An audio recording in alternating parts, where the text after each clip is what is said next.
خب و اما دوستان میرسیم به قسمت سوم از آموزش این دستگاه. خب قسمت پنل دستگاه رو می‌بینیم که قسمت آلاین سایلنته که 2 دقیقه یا 120 ثانیه آلارم دستگاه سایلنت میکنه. قسمت آلارم لیمیت هاست که همونجوری که مشاهده میکنیم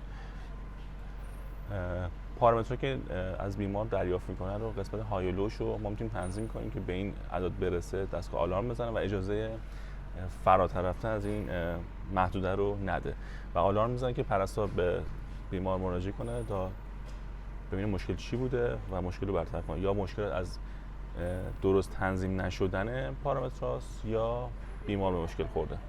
قسمت بعدی که از این پنل می‌بینیم وقتی این قسمت رو میزنیم قسمت ونت ستاپمون هستش که می‌خوایم ونتیلیتور رو ستاپ کنیم.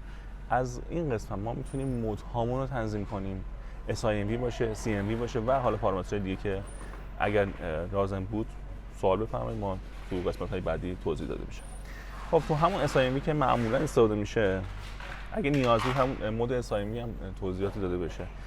O2 قسمتی که درصد اکسیژنی که به بیمار قرار برسه رو ما اینجا تنظیم می‌کنیم. هر چند درصد که از 21% که خلوص اکسیژن در هوای محیط تا 100% قابل تنظیم هستش، همونجوری که مشاهده می‌کنیم. قسمت VT همونجوری که مشاهده می‌کنیم قسمت VT حجمی که تو هر تنفس باید به بیمار برسه اینجا تنظیم میشه. قسمت تی اینسپیراتوری زمان دمیه که هر تنفس یه دم داریم یه بازدم داریم، زمان دم اینجا مشخص میشه. قسمت F که دستگاه‌های مختلف اسمای مختلف داره. F همون فرکانس میتونه باشه یا BPM میتونه باشه یا رسپیراتوری ریت میتونه باشه یا RR، همون تعداد تنفسی که در دقیقه بعد واسه بیمار تنظیم بشه. پیپ فشار مثبت انتهای بازدم به حسب میلی بارمونه. این دو تا پارامتر هم الان نیاز نیست بگیم، اگه توی خورده پیشرفته هست یه دلتا ساپورتمونه و اینم در قسمت بعدی توضیح داده خواهد شد حتما. خب میرسیم به دکمه بعدی. این دکمه‌ای که سری قبل گفتیم قسمت کالیبرمونه، کالیبر فلو سنسور و کالیبر سنسور اکسیژنمون هستش. قسمت بعدیمون که یه سری آپشن‌ها وجود داره که میتونیم مشاهده می‌کنیم صدای آلارم رو کم و زیاد کنیم. گراف‌ها رو میتونیم اینجا ببینیم، ولی خب این هم بذارید مرحله بعدی توضیح بدم که به چه صورت هستش. ببینیم ما تنظیماتمون از دیفالت شکل موج یا نمودارهامون اینجا هستش که میتونیم اینجا فریزش کنیم، پزشک اینجا فریز میکنه و از این قسمت میتونیم تغییرات اعمال کنیم که چیا رو نمایش بهمون بدن، یا اگه بخوایم لوپ رو نشون بده به صورت لوپ رو نشون بده. این قسمت شکل موجا و پارامترامون به این صورته.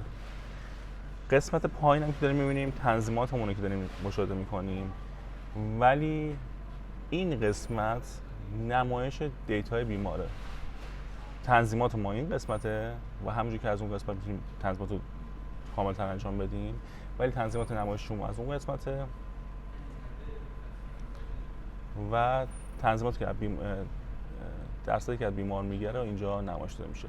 3 تا حالت داره، 3 تا پنجره داره که یک دو سر میبینیم. میتونیم به صورت سلیقه‌ای اون که پزشک نیاز داره رو ما اینجا تنظیم کنیم و مشاهده کنیم. نحوه تنظیمی که اینجا چه پارامتری نشون بده رو ما توضیح خواهم داد قطعا. پس به این صورت مشاهده میکنیم. خب میرسیم به یه سری چیزا.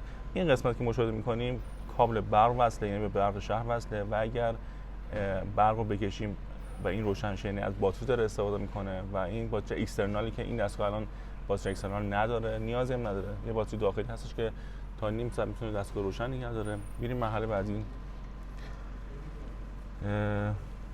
قسمت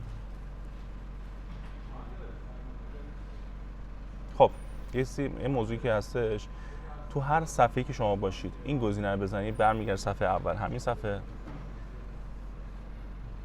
پارامترها میتونیم کاملتر ببینیم دیتا رو. قسمت نبولایزری که گفتم چجوری فعال میشه، این قسمت زرد میشه و وقتی دکمه رو فشار بدیم نبولایزر شروع میکنه به عملکرد خودش. خب غیر فعال کردنش هم به همین صورت که تاچ میکنیم و غیر فعال میشه. یه موضوع خیلی مهم که میخوام الان خدمتتون بگم واسه همون تنظیماتمونه که میام اینجا. بذارید این موضوع رو بگم. توی تنظیمات مودمون اد ستینگ گاهی وقتا پیش میاد که الکی تریگر الکی میکنه که این قسمت میخوام سریع توضیح بدم. قسمت اتوفلو رو آف کنید، این مشکل معمولا برطرف میشه. اگر تریگر بی خودی کرد و واقعا نشتی نبود و تریگر الکی بود، از این قسمت آف میشه با نظر پزشک. قسمت بعدی که میخوایم تنظیماتی که گفتم انجام بدیم این قسمت هستش که قسمت گراف‌ها رو میتونیم اینجا تغییر بدیم که چه گرافی نشون بده. قسمت این ستونایی که گفتم به صورت سلیقه‌ای میتونیم تغییرش بدیم. قسمت اولو ببینید 1 2 3 اینجا داره، همینجا هم میتونیم به صورت سلیقه‌ای هر کدوم خواستیم تغییر بدیم کدوم اول باشه و از این قسمت هستش. قسمت واحداست که نیاز به تغییرش وجود نداره و بقیه هم نیاز برام بدونیم. در این حد میتونیم ما کاربری رو انجام بدیم. سوالی بود؟ من در خدمت هستم. مهندس، فلو سنسور دستگاه چه موقعی باید عوض شه و دستگاه چه آلارمی نشون میده اگه مشکل داشته باشه؟ ببینید فلو سنسور دستگاه اگر درست و صحیح استفاده بشه، معمولا این مدل فلو سنسور زمانی که ترشحات بیمار و آبی چیزی داخلش بره دچار آسیب میشه. معمولا بالای 2 سال اینا عمرشون هستش و اگه درست استفاده بشه شاید تا 5 سال 10 سال هم استفاده بشه. معمولا آلارم میزنه که فلو سنسور فیل شده و کالیب نمیگیره و حجم هم درست نمایش نمیده. اون موقع بعد این تعویض بشه. سوال دیگه؟ خب اگه سوال دیگه بود من در خدمت هستم. اگه نیاز بود، سوالی بود، بفهمید که ما قسمت بعدی هم بسازیم. مرسی.